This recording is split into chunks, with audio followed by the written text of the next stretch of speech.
Hello, everyone, and welcome. My name is Sarah Vasquez, Program Coordinator for AIA California. Thank you for joining us today for this webinar on adaptive reuse projects. As you get settled, a few reminders before we get started. Please do not use the chat box to ask any questions for today's panelists. Instead, use the Q&A. With the Q&A feature, attendees can like a question to move it to the top of the list. And as always, the webinar content and additional resources will be available online. Today's session, focused on scalable approaches to deploying energy-efficient integrated systems, is brought to you by Prospect SV. This session qualifies for one AIA HSW learning unit for those watching live and meets the ZNCD MCE requirements. AIA California staff will report these units for you once you have finished the session. Links to downloadable certificates will be provided within a follow-up email shortly after the session. One of our esteemed panelists will also be our discussion moderator for today's session, Ms. Megan Dougherty, AIA. Megan is an architect with a passion for creating sustainable and healthy occupant-focused spaces. She is a skilled design strategist and holistic thinker with 9 years of experience leading sustainability efforts for private, nonprofit, institutional, and public owners. As Perkins Eastman's regional sustainability specialist for their West region, Megan guides the process of third-party certifications, leads sustainability and resiliency efforts internally and externally, and mentors team members to successfully integrate sustainable strategies on every project. Megan, thank you so much for being here today, and I'll hand it over to you. Thanks, Sarah. I'm really happy to be here today with my fellow panelists to discuss and share important information on adaptive reuse projects. Welcome to all who've joined us today. I'll quickly introduce the others before we begin. So first we have Dr. Paul Matthew. Paul Matthew is a Lawrence Berkeley National Laboratories Whole Building Systems Department Head and Staff Scientist. Paul conducts applied research and market transformation activities on energy use in buildings. His current work is focused on integrated building systems, energy epidemiology, benchmarking tools, and energy-related risk analysis for building valuation and resilience. Prior to joining LBNL, he worked at Enron Energy Services and the Center for Building Performance at Carnegie Mellon University. Next, we have Heidi Lubin. Heidi is a real estate developer and serial entrepreneur focused on the related challenges of climate change and housing affordability. Ms. Lubin has served pre-revenue organizations to multinationals, 3 billion plus in revenue, and her expertise includes intra and entrepreneurship, restructuring, ESG with particular depth on sustainability, project finance, acquisitions, negotiation and contracting, due diligence, law and regulatory affairs, business development, innovation and design. She is also a co-author of a recent practice guide entitled The Building Decarbonization Practice Guide, a Zero Carbon Future for the Built Environment. Next, we have Stephanie Kingsnorth. Stephanie is principal in charge at Pfeiffer, a Perkins Eastman studio, focusing on existing building reuse and transformation, arts and culture, and libraries. A principal of the firm, Stephanie leads the firm's work in the renewal and transformation of existing buildings as leader of the renovation and historic buildings practice. She is an expert in balancing the creative and technical requirements of complex, context-appropriate renovations, from upgrading building systems to revitalizing spaces aligned with evolving pedagogical, technological, and user groups' needs and priorities, while taking great pride in making existing buildings highly sustainable. Her experience includes renovations for higher education clients like Colorado College, UC Santa Barbara, UCLA, and the Claremont Colleges. Now we'll move on to today's presentation. Paul, welcome. Please take us away. Great. Thanks so much, Megan. And hello, everyone. We have a great audience. It looks like, looking at my screen here, it looks like there are more than 347 participants. So that's fantastic. And really looking forward to sharing this. So thanks again for taking the time to join us today. So Taylor, if I could ask you to kindly share the presentation, and then we'll get started here. So. All right, so we've titled this presentation Efficient by Default, Projects with Embedded Energy Efficiency. And it's really about trying to incorporate efficiency as standard practice in routine renovations in projects, as opposed to making them dedicated energy retrofit projects. So that's really the theme that underlies today's talk.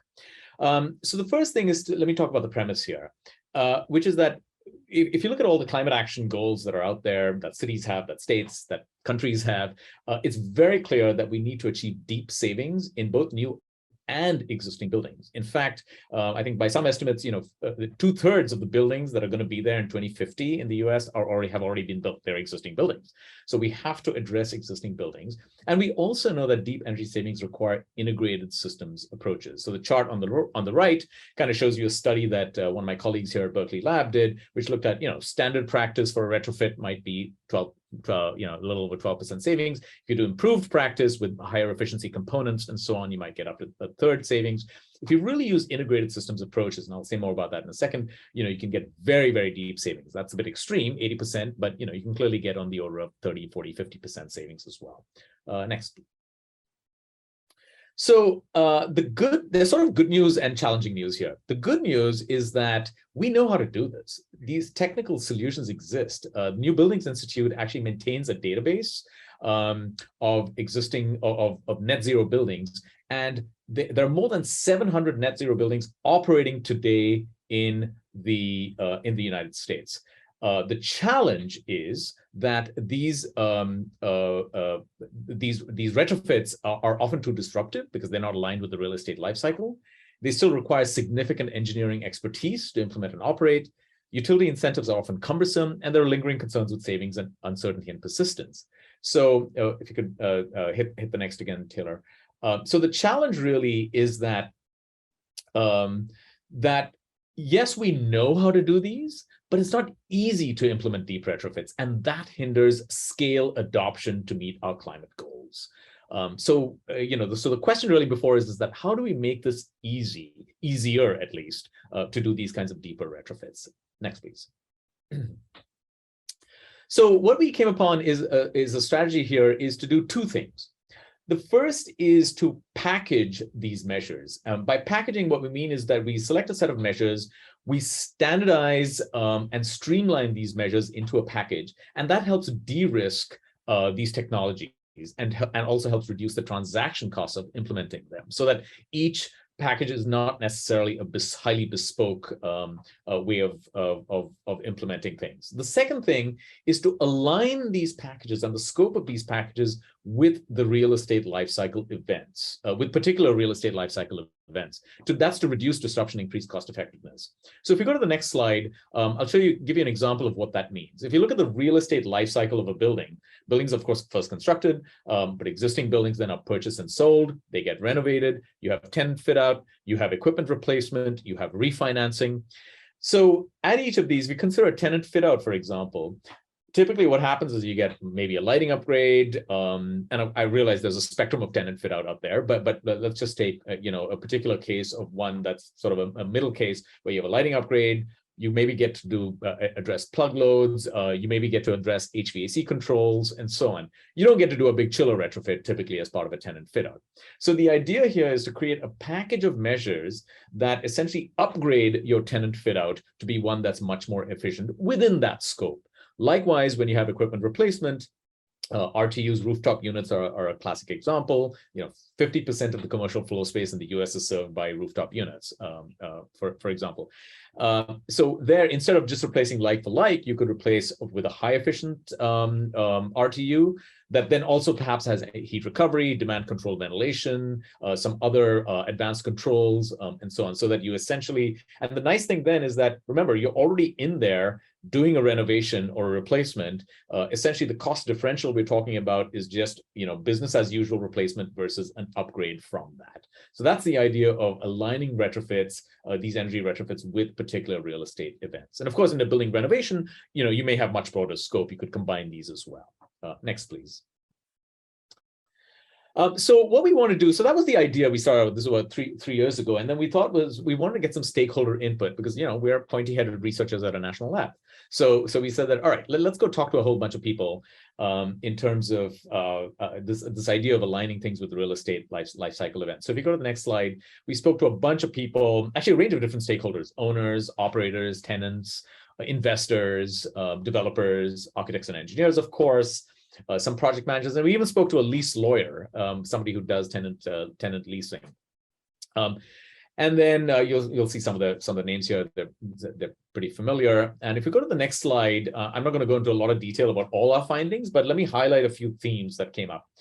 The first, not surprisingly, is payback, and the economic effectiveness is still always very important. And frankly, it was a little sobering. I mean, quite often they said, we need to look at on the order of 3-year paybacks, for example.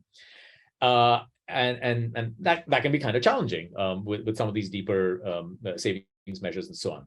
But the second one there from the top down is, I think, important. Packaging and standardization are valuable. In fact, I think, to quote, one person said, "What's easy gets done." And so I think to the extent that things are more, you have template specifications, for example, and so on, that just makes things much easier, because construction, as we all know, is still a high risk activity. And things can go out of whack in terms of schedule and budget and so on. So there's very low tolerance for doing things that are new and potentially risky. So anything that's packaged and standardized is obviously valuable.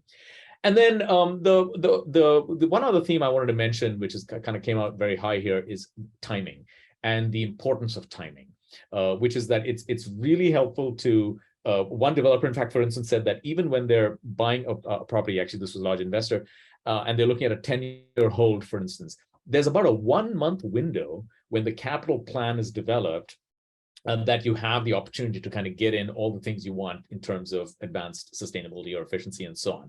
And that's, for a 10-year hold. Otherwise, yes, you can do it, but it gets much more challenging to insert these measures at a different time. Likewise, again, the point about, getting in at the time of a tenant fit out or at the time of another regular renovation, and so on. Next, please. So what we did then is that, taking all that feedback, we could go to the next slide. We started looking at what can we do to kind of develop these packages. So what we first did is we developed a huge, essentially a laundry list of different efficiency measures. And then we said, okay, let's look at, for each of these measures, let's look at the applicability for various real estate events. So at the time of the tenant fit out, you get to do lighting, you get to do some HVAC. As I said earlier, you probably don't get to do an advanced chiller upgrade, for example. And then for each of these, we also said, what's the potential for standardization? Some things are much easier to standardize than others. Lighting retrofit is a classic example. Others are, frankly, things like large chiller retrofits are very hard to standardize because they tend to be highly bespoke. And then we defined a set of core and optional measures for each real estate event, or ISP, integrated systems packages. We looked at the savings range, and then we kind of iterated a little bit. We're working with engineering consultants and so on to come up with a set of packages. So if we go to the next slide, here are the packages we came up with just as a starter, which is one for tenant fit out, one for RT replacement, and one for building renovation. So if you look at the tenant fit out package one, for example, it includes advanced lighting with daylight controls, occupancy controls, potentially a network lighting control system as well. It includes advanced HVAC controls. And in particular, we honed in on using ASHRAE Guideline 36 controls, because it was a set of standardized controls that ASHRAE actually developed precisely for making it easier to implement some of these advanced controls. As you learn later, it wasn't actually that standardized or that easy to implement, but that was sort of the intent here. Then we had a couple of optional things, such as ceiling fans. Oh, if you could go back, Taylor, I think there's a problem with sometimes these slides advancing automatically. I should have taken that off. With ceiling fans, you can implement ceiling fans with a 4-degree Fahrenheit set point increase, potentially automated interior shades, and some plug load controls. For RTU replacement, you of course have the RTU, advanced RTU with advanced controls, and potentially, if it makes sense, you could apply window films and cool roofs to help reduce load and downsize the RTU so it can become more cost effective at the time of replacement. And building renovation kind of combines all of that. Now, a couple of things I want to point out. None of these are fancy measures. These are very well-established measures. These are commercially available for years, in some cases decades. And that was kind of intentional. We're not trying to be bleeding edge with these packages. Our goal was to see what can we do just to that are proven, well-established measures, package them in a way that can be standardized so that they can be deployed at scale much more easily in a routine manner. I see a couple of questions coming up. What is RTU? Sorry, I should have said that. That's rooftop unit. These are these packaged air conditioning units that you have that are placed on the rooftop, as opposed to a built-up system with air handlers and chillers and so on. Okay, let's go to the next slide. So then we said that, all right, we've designed these, a notional set of packages. We wanted to do some laboratory testing of them. So what we first did is that we have a facility at Berkeley Lab called FlexLab that allows us to do side-by-side testing of sort of a baseline condition and an advanced retrofit condition. So that's what we've done here. So if you look at this, actually the photograph on the right shows you these, one of the test beds, and each test bed has 2 test cells, which are identical. So in this case, on the left side, we have a reference room that we set up as a baseline, I think, 1980s or 1990s vintage. And on the right side is a test case where we actually did then the retrofit to that, and all other things being equal. And the photograph on the left shows you the interior of one of those test cells. This one is the one for the tenant fit out package. You can see we've set it up like an office space, an open office space. We have the mannequins, so that those are actually heated mannequins, so they generate the heat that a human being would generate. We have computers that turn on and off to represent plug loads in the space. Then of course the lights, the fans. Then we also take look at in addition to looking at all the energy use, we also look at indoor environmental conditions, so visual comfort, thermal comfort. In this case, the camera there is a glare HDR camera, high definition, high dynamic range camera to look at glare, essentially. So we looked at, as I mentioned, energy savings, thermal comfort, luminous glare, and as well as things like installation and operation. How easy was it to actually implement these measures and so on? And the nice thing about doing it in a laboratory setting like this is that you can kind of, you can mess up and you're not messing up a real building. So there's that. And you can actually, test and try different things. But the other thing is that it truly gives you a side-by-side comparison of a test case and a reference case. So you can really get a true counterfactual of what the savings are. And we ran this over the course of 6 months so that we get all the different seasons as well. So next slide. So here, Taylor's going to hit the play button. This is just to give you a sense of over the course of one day, what happens inside one of these cells. So you'll see again, the mannequins, look at the image on the right. You see the mannequins, the shades are coming up and down in response to solar conditions. The lights are turning on and off in response to the occupants being there or not. Well, the mannequins don't actually move, but we turn them off to pretend that the occupant walks away. The fans turn on right now and so on. So again, that happens, and we do have various test days over various seasons to then look at the actual performance of the system. So if you go to the next slide. I think it's playing again. So if you could just advance to the next slide. Yeah, there we go. So let's look at some of the results. Sorry about that. Very loud truck is going right by my window there. Pretty remarkable savings. For lighting as an end use, we were getting on the order of 70 to 85% savings, and about 7 to 15% of that was just from daylighting. For HVAC, it was on the order of 20 to 40% of savings just from the HVAC end use. Plug loads were much, much more modest. And combined across those end uses, we were seeing about 30 to 40%. The ranges are because we tried different orientation, different configurations. And one thing I forgot to mention is that test bed actually rotates. So we looked at a west-facing orientation and then a south-facing orientation as well. So across these, these were the ranges of savings.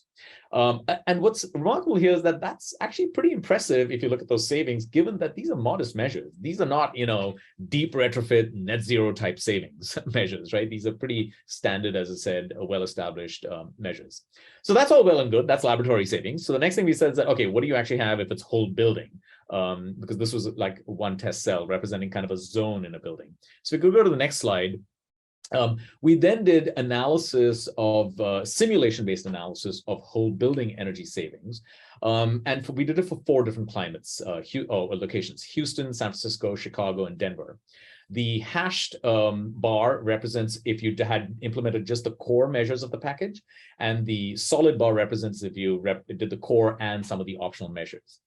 What's interesting here, the chart on the left shows you for the tenant fit out ISP, what you're going to get in a medium-sized office building of post-1980 vintage.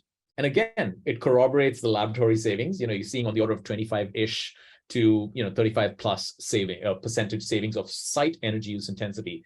And again, this is pretty remarkable, as I said, considering that these are pretty modest measures. These are not net zero measures. So imagine again, if every building in America, office building in America, every time there was a tenant fit out, they just happened to, implement these fairly modest measures, we'd get a good way there in terms of our goals to reduce the energy and environmental impact of the building stock. The chart on the right just shows you if you remove the HVAC controls measures from the tenant fit out and you just had lighting, what you'd get. Much more modest, of course, it's about half. So HVAC, just those HVAC controls adds about doubles of the savings you can get. Next slide, please. And then these are the other two packages, the RTU, that's a rooftop unit package. Those are savings are a little more modest. They vary from, above 12-ish% to about 17-ish%. Because again, you're dealing with fairly small one end use there. It doesn't have lighting or anything else in it. And the one on the right is the renovation that's combining it all, the lighting, the HVAC controls, and the rooftop units together. Of course, you get much more significant savings. So again, imagine an office building being repositioned to go from Class B to Class A or something, or it's having a major renovation for other reasons. It's a great opportunity at that point to just embed these fairly modest efficiency measures to get pretty significant site energy savings.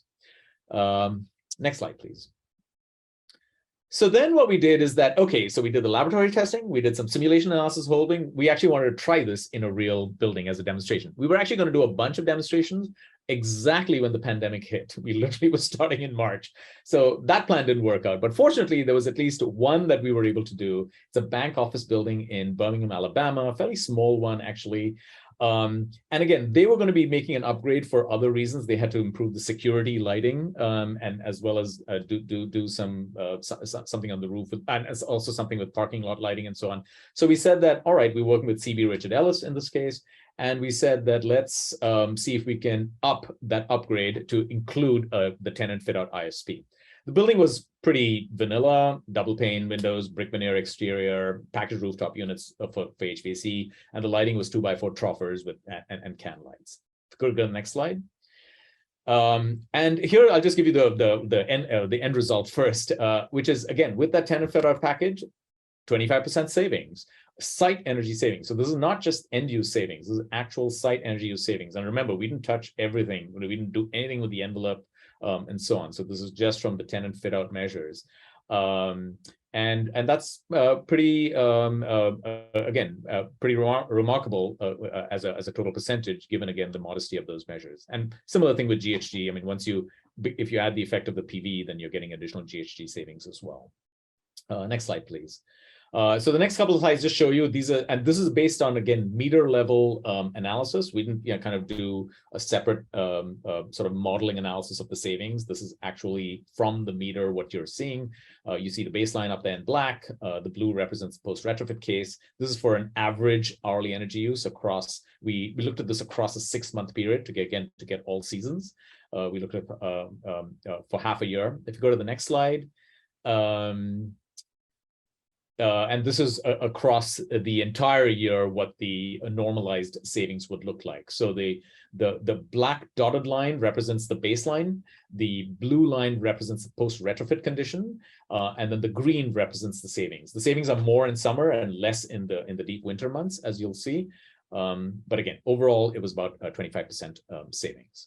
Next, please. So I think the key takeaways from that are that a package of routine, proven lighting and HVAC controls can yield substantial site energy savings of 20, 25, even 30, 35 in some cases, some climates and so on. And routine renovations are an opportunity to incorporate efficiency. So we don't always have to think of, net zero or decarbonization of efficiency just as sort of a dedicated project in and of itself.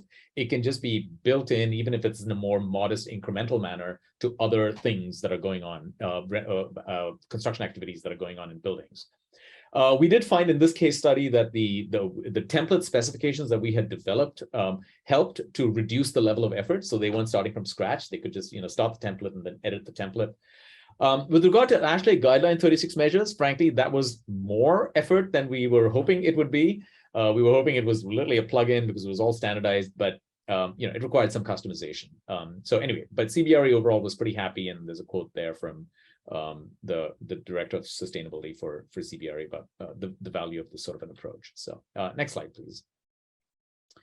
What we have are toolkits that we encourage you to look at. I think the slides will be sent around after the webinar. So there's the link for the toolkits. Each toolkit has an applicability guide to assess whether your building would be good for one of these packages. Design installation specification, that's probably the most valuable part of the toolkit. And of course, these are templates. You obviously have to edit it, for your particular project.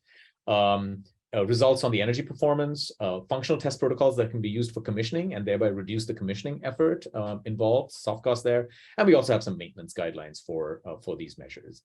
So the idea, what we envision is that, if you can go back one, Taylor, is that owners and tenants can incorporate these into standard specs for fit outs and replacements. So for example, if you're working with an owner to develop standard specs for a tenant fit out, try and incorporate these so that it's in the base tenant fit out letter or package, as opposed to having to kind of justify it separately. For designers, and that's what most of the audience here on this webinar, it can help reduce design and engineering effort and the risk for deep retrofits. Here's a template that's been separately developed, vetted, tested, laboratory tested, demoed as well, and hopefully helps reduce kind of the sales cycle as well of trying to kind of justify these things. All right, next slide, please. So I also want to say we've spoken about the office packages. I want to close with a couple of things on schools, because some of you may be working in schools.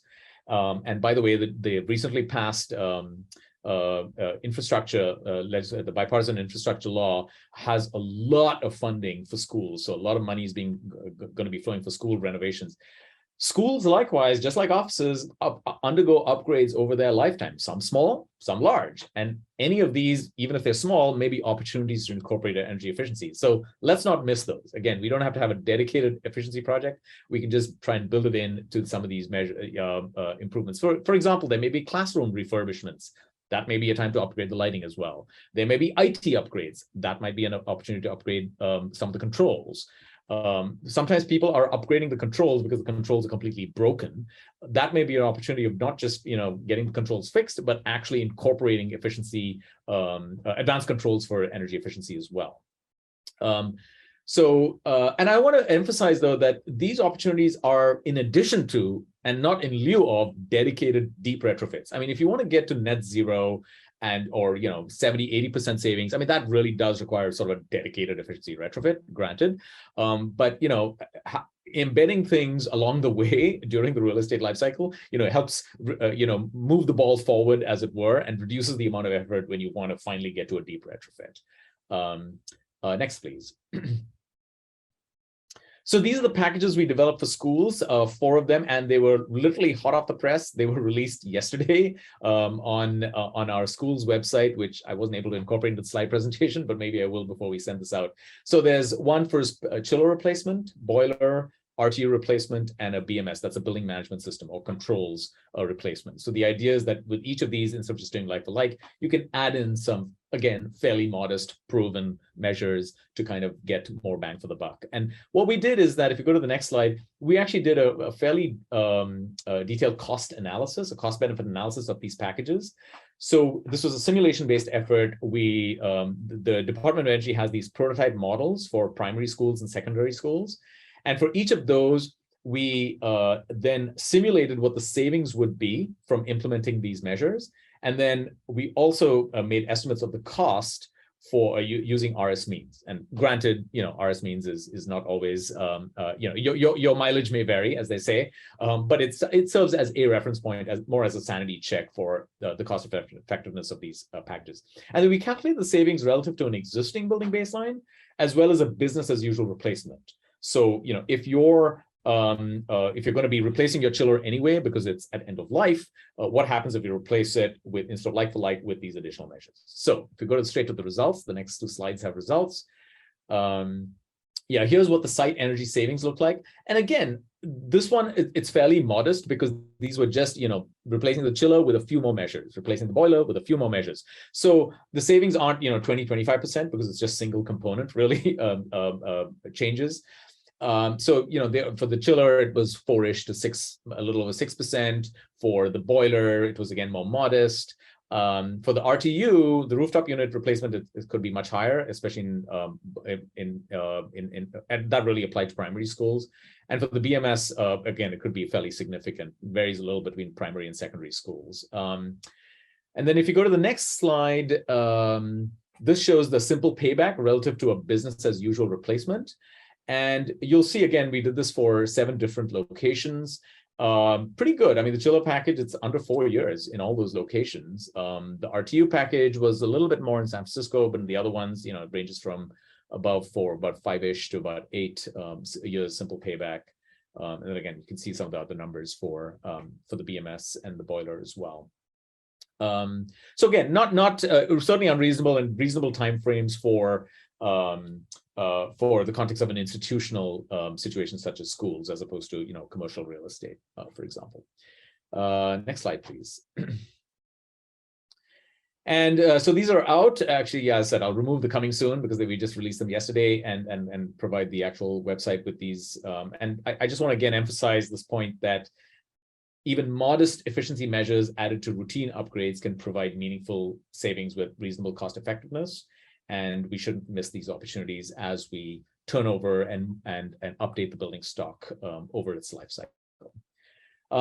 So one final thing I wanted to share was we developed these. We've, as I said, done some demonstration laboratory testing. The next thing is, I've been sort of beating on this drum of like, we just need to build this into all these renovations routinely. How do we do that? I mean, how do we actually get people to do that? So we've been cogitating on that a little bit, and working with Prospect Silicon Valley, we're trying a pilot in one city. We just said, okay, let's look at this at the city level. So we're working with the city of Cupertino. So we can go to the next slide and actually advance one more. The idea was to bring together the key stakeholders at the scale of a city. And so in this case, we brought together even people like the Rotary Club and a developer and the Cupertino Chamber of Commerce, for example. And we're trying to work with these partners and seeing each of them has some influence on buildings and the building renovation process in various ways.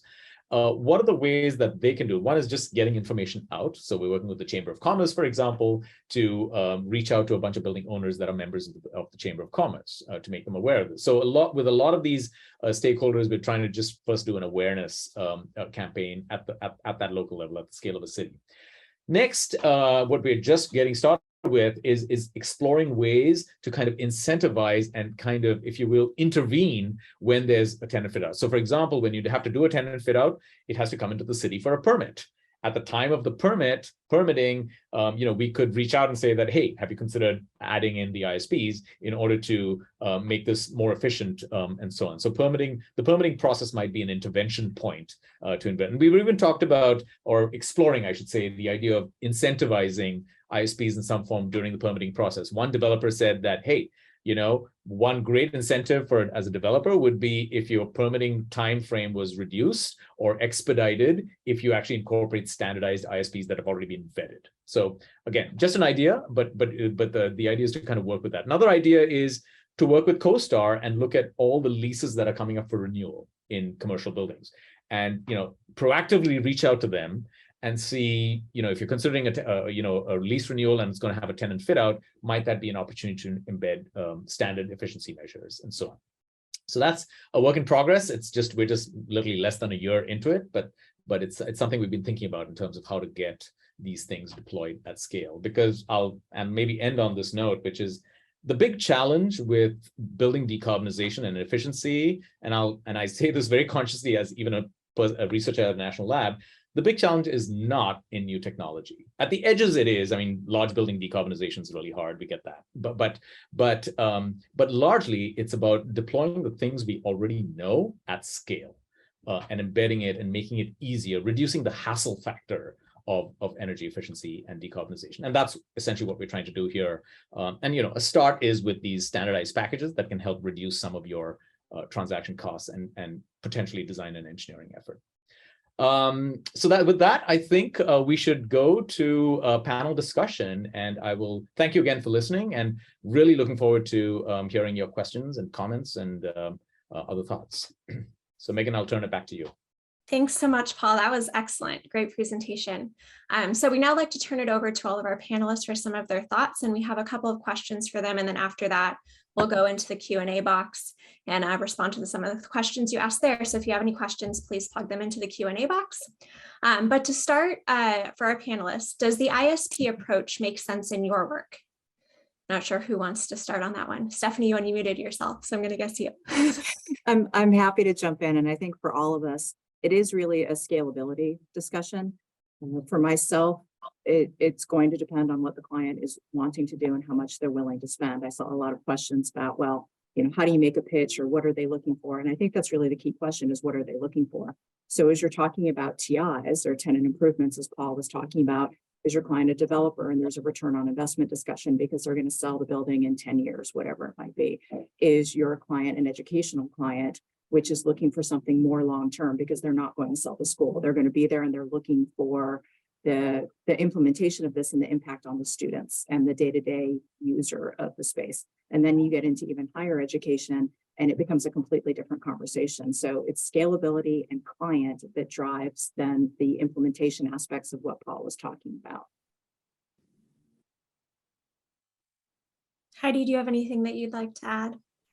Yeah, I mean, I think just to, what I think is kind of neat about the ISP approach is it kind of provides a menu. And also to echo what Stephanie said, I think one of the things that all of us as, from all different perspectives of the AECT community and development community, is really to include a discussion of return on investment, and that there are different ways to look at that. So there are different payment opportunities and bill back opportunities with utilities between tenant and ownership. If there's a tenant involved, whether we're talking about multifamily or schools or office. And so I think there's a lot of room right now to be creative. And I would add to kind of the menu, looking at how these things are financed and also how to sculpt those paybacks. That there are menu options of that go along with kind of the technical packages. And I would encourage all of us to be more educated about those questions. To that end, you mentioned that I'm a co-author on a practice guide that's recently been released by the William J. Wortham Foundation. There are a lot of tools in there that you guys could look at that provide sort of the menu of options, or at least the menu of questions to have these discussions between technical resources, ownership or development resources, and construction professionals as well. Yeah, I completely agree with what both of you have said. And I think that having a sort of toolkit that we can just hand to our clients and, saying this has been proven to be beneficial, these things grouped together, I think speaks volumes, and I think is a great asset to our conversations. What extent do you already see some of these practices in your project, or do you? Heidi, do you want to go first on this one? Yeah, sure. I mean, to be candid, the stuff I'm working on most immediately right now, although I have done some retrofit work in the past, the stuff I'm working on right now is actually ground up. So it's a little bit different. That being said, I can tell you, some of the techniques that we're using that are applicable and, would be examples of the kinds of things that we're seeing in the toolkit. So, one of the kind of jokes in the industry right now is that heat pumps are going to take over the world. and I don't disagree with that at all. There's some really, really cool heat pump technology, particularly as it applies to domestic hot water and also HVAC systems. We're using a really neat one. I'm not sponsored by this company, but we're using a really neat one called EPOCA, EPHOCA. And they also have some technology that it's sort of like the modern day version of a package terminal heat pump or PTAC unit. And those are very cool. And our work, we are using, as I said, in ground up, but they could work quite well in a retrofit situation or adaptive reuse. And so I think that there's a lot of, I've also used just plain old heat pump water heaters. So if you're replacing water heaters, go ahead and do a programmable heat pump water heater. And one of the lowest tech forms of battery storage, which, Paul or Stephanie could speak to probably even better than I could, would be, leverage the programmability of your water heater to take it offline during peak hours. Because the the mass of the water is sufficient to sustain the heat over that time period. And it's kind of the cheapest form of energy storage that we all kind of forget to talk about, particularly in a multifamily context. So there are a lot of cool things with heat pumps. Let me pause there and see if Stephanie or Paul have something to add. Sure, I'll jump in. We're definitely using this packaging concept as it comes to work on existing buildings, regardless of age. I mean, what Paul was talking about was a lot of the buildings from the 80s onward, but we go back and are dealing with turn of the century, the 20s, the 30s, all of those. And again, we just have to keep in mind that every building is different. So the 80s packaging is very different from the 60s or the mid-century packaging, which is very different from all the masonry buildings from the 1920s and 30s. So we look at all of those and then implement the package or develop the package, so to speak, that might be a one-off from what Paul is talking about. You take the baseline, and I love it right now. I have up on my screen what Paul had shared with the TI with LED fixtures, occupancy-based controls, daylight dimming, you know, all of those things. Absolutely. We are taking that package and implementing it constantly. When it comes to what Heidi was just talking about with everyone's favorite heat pumps and, you know, rooftop units and all the rest of it, it turns into a little bit more of a one-off. So I think that's where taking the baseline packaging that Paul is talking about, making sure that yes, you're doing the right packaging, and then maybe tweaking that a little bit is more of what we're seeing now, rather than taking a true package and saying, okay, that's what we're going to implement for this project, especially dependent upon, and we all know this terminology, upon what metric the owner is wanting to gear towards, because each metric is a very different standard in the world of, all right, what does that mean for you from a sustainability point of view?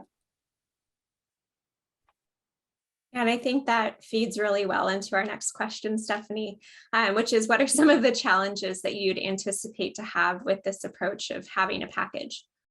I think, yeah, so I obviously was leading into that question without even knowing that you were going to ask it, Megan, but everything tends to be a one-off, and everyone has to understand that in terms of, this is a great baseline for these packages, but no two buildings are the same unless literally the same architect, the same developer, the same owner did a carbon copy of that building. On the same site. On the same site with the same orientation. With the same orientation, yeah, exactly. Exactly. So just can't take this as this is what we're going to do. So we always strongly encourage clients, look, here's a baseline. Now let's figure out how it works for you and your building and what you're doing and the extent of the TI or the renovation. It's never the same. I will honestly say that for us in our work, we have never used the exact same approach twice. Yeah, could I respond to that briefly, Megan? Yeah, I totally 100% agree with that. And I should be clear also that this was never intended as sort of a standard thing that you apply like a cookie cutter. It just doesn't work in buildings. Buildings are every building is a snowflake, et cetera, et cetera, et cetera. But the idea is that, you know, it serves as a baseline, a starting point. And even if one can take 50% of it, that can cut and paste, it's like, oh yeah, this spec makes sense for this building. Let's use this part of the spec for the lighting piece or the guideline 36 piece. That's that much less effort to kind of like, you know, from a design and engineering standpoint to kind of move the ball forward. So that's I would completely agree with that. And then Heidi, I want to respond to something you said as well earlier, which is about your first point about the financing. I couldn't agree with you more. In fact, something we're hearing more and more and more is it's just not enough to have technical solutions and do that. It has to be, in many cases, a package of things that comes with the financing as well. And there are some providers who kind of do this. Energy as a service is a good example. There are many energy as a service companies that provide the whole kit and caboodle, right? They will get you the financing, they'll analyze your building, they'll do the installation, all the contracting, everything basically comes with that. So for some, there is a segment of the market that really needs that packaged end-to-end solution that includes the financing as well. So yeah. And Paul, to your point and to Stephanie's point, I mean, yes, on the one hand, every building is a snowflake. That's true. And you know, you'll never have the exact same building and the exact same spot, angle of the sun, even if the orientation was the same, like it would change things a bit, right? We all know that. At the same time, I think when we start talking about financing, one of the sort of useful things that, you know, to remember, and that this is kind of an analogy to with the ISPs, is a lot of the finance world, particularly in real estate, functions based on comparables, right? We all know that. Yeah. No comparable is exactly the same, but we Right. can learn a lot from the Yeah, comparables. And I exactly. think by the same token, we can learn a lot from the ISPs, including, one of the other things that we're all learning about more is how important it is to plan for commissioning and recommissioning a building. And, I like to, the more I've done this, the more I like to think of a building almost like a living organism. Because there's the process of constructing or adapting it, and then there's the process whereby it gets used and lived in, and everybody sort of, everybody talks about how a building settles, at least when it's new. But I also, when you change anything, there's also this time where it settles, and part of that settlement is kind of something in my mind that's it's an intangible, and it's how the humans who use the building settle in the interaction with the building. And that's very important for all of us to make sure that that's an ongoing process whereby we teach the people who are operating and using the building to be good stewards of the resources that have been put in the building. And that's where I think the ISPs can also be useful, because you can look at people who've done some of the different parts and pieces before and find out what worked, what was hard for the users to adapt to. How did you finance XYZ? It's this lender already understands that. Okay, great, that kind of thing. Yeah. And so I think from that perspective, it's also very useful. Yep. Yeah, and I want to jump in because again, the developer side of things is very different than the school's side of things. And, something that we always remind our clients to do is to keep in mind, in all honesty, resiliency, as we're also having these conversations about sustainability and the packaging of options. So let's take, for example, windows, schools, being able to open a window and have ceiling fans and do these things that are part of some of the packages that Paul is talking about is very different than an office building. So Yeah. we just need to keep those in mind, because again, everything that Heidi was just mentioning, 100% spot on, completely agree. But then you have to take that different application of exactly what we're talking about and say, okay, but how is it for this versus this? It just ties it all together, saying, yeah, they're all different, and you have to understand financing from a school district or a higher ed client or whatever it might be, and say, Yeah. how does this suit them? One of the things we do, and you guys can also refer again to the guide for this, one of the things that we do recommend though is whether you're talking about a for-profit entity or a nonprofit entity, including a school, the more we can lower the operating costs of the building, Right. the more we can afford to do more to the building, and it becomes a virtuous cycle. And that's true whether we're talking about financing it as a for-profit or a nonprofit. And so I think that sort of starting place is really quite universal to these discussions. Agreed. And the last thing I'll add on to that is making sure everyone is aware that when you do a life cycle assessment, which is not a life cycle cost analysis, you have to take exactly what Heidi just said into account, because you're looking at the cost over the lifespan and what that means in initial upfront investment versus long-term. All of these things are applicable no matter who the client is. But again, please remember, life cycle assessment is very different than life cycle cost analysis. You're looking at these potential options. Yeah, I think that's a great point, Stephanie. And we have quite a few questions. So if you all are ready, we can move on to those. And Paul, a bunch of these first ones I think are geared toward your presentation, but it sounds like we'll have plenty from Stephanie and Heidi too to fill in some answers there. So where do you come down on energy service companies versus traditional design, bid, build implementation? Again, I'm going to do the cop-out depends answer. I mean, which I know is a bit of a cop-out. It's obviously a very appropriate solution for certain cases. I mean, when you're capital constrained and you have no access to capital, and the mush market is the classic, right? Municipalities, universities, schools, and hospitals.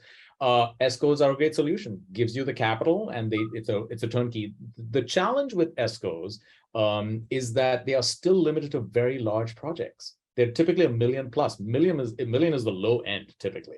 Usually they're $5, $10, $20 million projects. And we're actually right now with DOE, we're working on a project to kind of see how do we expand that model of energy as a service for smaller buildings and smaller projects, where in fact there's actually a greater need in a certain sense, because many of the smaller buildings, they don't even have an energy manager. They don't have capacity to think about these things, right? Think you're a small Main Street, retail building, right? I mean, there's no energy manager there to think about these things. So they need something like an an ESCO thing that can just come in a turnkey, simple contract, does the whole bit. So yeah, it depends, on where you are with financing and frankly internal capacity to do stuff. It's just like, do you want to outsource the whole thing, or do you want to kind of manage it internally? I can tell you can get a better financial deal if you do things internally, right? Because typically then you're not paying that premium to the ESCO who's taking care of everything. So yeah. So this next one got a few thumbs up, so I'll skip to that one. Okay. Is the all too predictable stakeholder response about improvements needing to be easy or pay back quickly, perhaps an argument in favor of mandates? I know we all hate to be told what to do, but too many stakeholders have short-term horizons to their decision-making, which is what got us here in the first place. Yeah, right. And you be careful. First, let me just say, I do not, when I speak, I'm not now at this point representing the Department of Energy or the current administration or Lawrence Berkeley Laboratory. All right, so I won't get fired. So I will say, yes, there is absolutely, in my view, there's a segment of the market that will only be moved by mandates. And that is why many cities and jurisdictions are now passing what are known as building performance standards. You've probably heard of these. And at this point, I think it's 11 jurisdictions, cities, and there are 8 cities and 3 states that have passed building performance standards for existing buildings. So this is basically every existing building above a certain size gets a carbon budget or an energy budget, and you have to meet that. And so we're kind of forcing the issue for kind of the, if you will, the laggards, where it may be cost effective, but it's just not on their mind. They're not thinking about it, and they need to be kind of pushed to kind of make it happen. So yes, I think some things just have to be done via mandates such as building performance standards. Megan, may I add to that? Yes, definitely. Yeah, so I mean, Paul, I don't disagree with you, but I think part of the reason that I keep raising the issue of return on investment is one thing that we should make sure we share with the audience is a lot of the payback periods on these packages and the subcomponent technologies are now so quick that, it makes financial sense in a way that it maybe historically people didn't understand. And that's true in a couple different perspectives, to a point that Stephanie made earlier about indoor air quality and resiliency. That's something that we're seeing across all different segments of the market, whether it's MUSH or office or retail or multifamily, especially coming out of the pandemic, especially coming out of, the rise in wildfire smoke and wildfire season. We see a lot more people caring about those things, and we see the people who are going to be uptake users of these buildings or spaces when they turn over care a lot more about that. So, I mean, I think between those two benefits plus, the payback periods, I think we may see more people being more willing, because there's a baseline expectation that that's, what should be happening. But it requires that those of us who are trying to advocate for this be fluid enough in having the conversation to be able to get people who may not know that to see it. Well, and I think, Heidi, you just hit on a good thing, is hitting on the people who don't know that, or don't know what the goal is, or have a full understanding of it, because there is public perception in everything that we're talking about here. So the packaging of things really is on the owner return on investment side, all of those kind of things. But then if there's an outsider who says, well, what are you doing? And they can't see it, which is why, again, we always tend to have that PV conversation, which has a horrible return on investment. There's this perception of, I can't see what you did, which is hard to sell sometimes, especially, Paul, as you're talking about with cities like Cupertino or whatever it might be. If the public is not seeing what you are doing, there tends to be a little bit of pushback. And so that's just something to keep in mind as we have this conversation. There's so many aspects to it, more so than return on investment, more so than affordability of it. Sometimes there really is a PR aspect involved with it as well, unfortunately. Yeah, I completely agree, Stephanie. So this is, I think, a clarification question, Paul, about one of the images that you showed in your presentation. They said, I noticed one of your test rooms will be shaded by an adjacent wall outside the windows. Do you account for the reduced solar gain? Yes. Well, actually, those walls, the windows aren't shaded. I don't think we have, because both in the south facing and the west facing, there wasn't any shading for differences between the two cells. But one of the side walls would be, and the side walls are very, very heavily insulated. And we can actually, because we measure heat fluxes across all these walls, I mean, this thing is, we have sensors and measurements out the wazoo on the test cells. We can always adjust for some of those load differences as well. Yeah, but there is, it's not perfect. I mean, there is definitely a tolerance. You can never, in a situation like that, get perfect. I think it's plus minus about 50 watts per cell is the delta that the error range that we allow. And what do you anticipate is the payback for modest measures of tenant build out? Can I go hide under my table right now? I mean, the thing is that so this is such a hard question to answer because costs, I mean, we get this all the time for many different kinds of projects. It is so hard to make general statements about costs. It's hard to make statements about costs for a given building on a given site. I mean, we all know what's happening now with supply chain and unpredictability of things. I will say that so it varies hugely by location, obviously, and what's happening in the business cycle, yada yada yada. But I will say that the intent of these, from prior studies that have been conducted and prior experience of these measures, we targeted that these are all going to be on the order of less than of around five years payback-ish. In some cases, probably going to go to 7, 8, but definitely under 10 is the idea here. So. Thank you for giving your best guess, Paul. Yeah. The other thing I can add to that is, again, look at comparables, right? Like people will be willing, we found, to answer questions and to answer the phone. And Paul mentioned the NBI resource. And we also collaborated with NBI to create a website called electrifiedbuildings.org. You can check that out and find different comparables and, reach out to the different professionals who were involved and ask them. They'll tell you. Typically, people are not super closed book about that. Right. And sometimes I know that the purpose of the packaging is to reduce involvement, say, of our mechanical engineers and all the rest, to make a very simple approach that you can buy into. But sometimes as we're looking at that, what is your return on investment? What's the payback? Sometimes it makes sense to have an energy model run on an existing facility to get the hard data and then understand what the improvements would make from an energy performance point of view with that energy model. So it's just, if a client is willing to go there, because it really can demonstrate a tremendous savings utilizing the energy model. But many clients don't want to go there, and it's understandable, but it is beneficial if you can convince someone that running the true energy model is a valuable asset. Yeah, and let me make one quick other comment about cost. It's important to recognize that, cost, especially in this case, we're looking at incremental cost relative to what you would be doing otherwise. That baseline of, quote, what you would be doing otherwise can vary hugely. When we looked at, in some buildings, there was another project where we were looking at the, savings and cost effectiveness of automated shading, interior shading in particular. And what's the baseline? Is your baseline Venetian blinds, or is your baseline automated shades, just that ones that aren't controlled directly with daylight sensors? That's a very, very different baseline. And both are legit. I mean, some Class A buildings will already have, they're not going to have Venetian blinds. They're probably going to have automated roller shades already in their baseline. So then it's just the incremental cost is much smaller to go to a daylight-based controls strategy for that.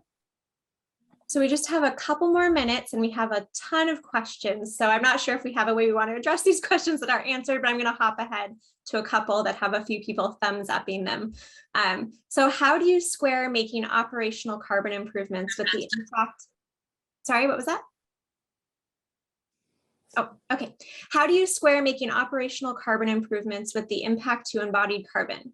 What metrics or KPIs should be used to assess holistically both the operational and embodied carbon outputs?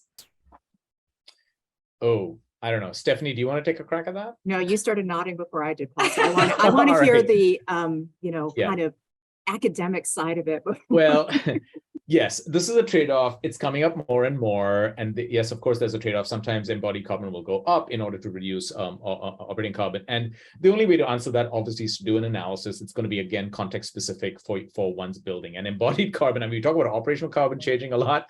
Embodied carbon can change a whole lot more, depending on where you have to be sourcing your materials from, right? And how far it has to travel. There are some tools out there for embodied carbon that are widely in use in practice, apparently. And I'm not a practitioner, of course, so I can't, endorse or make any particular recommendations. But I think EC3 is one of them. That's a pretty well-known one that's used. And, you know, it just has to be, you have to kind of, look at both those and then determine your time horizon and then see how, how it stacks up. So I don't know what, I know that's a bit of a general answer, but I don't know what more to say other than that, because it really depends on the specific context. So. Yeah, I'll second that as we're working with our clients to have these conversations. And what we actually find, this is slightly off topic, but related, is that a lot of people are using the wrong terminology as they're having these conversations, because of course there's carbon neutrality, embodied carbon, embodied energy, operational carbon, and the terms get thrown around almost interchangeably, and they are not. So all we're going to say is basically, yes, there are tools out there. Yes, you have to search, but for the most part, a lot of this does come back to we as the panelists, you as architects and owners and all the rest. It really is an educational learning curve to have the right answer and then to use the right tools to get you to be able to have that conversation properly. So I just want to kind of put out a word of warning of please make sure that our terminology is correct and our definitions are correct so that everyone's talking the same language. I think that's a great point, Stephanie, and it's right at 1 o'clock, so we'll have to wrap up. But a big thank you to Heidi and Stephanie and Dr. Matthew for this amazing presentation and this great conversation. If you've made it this far, AIA California staff will submit you for AIA CE credit. It should appear on your transcript in a few weeks. As always, additional resources and tools can be found on the AIA California website. More details about our upcoming webinars and how to register will be made available to you soon in a follow-up email. Thank you so much for joining, and we'll see you at our next webinar. Thank you so much. All right.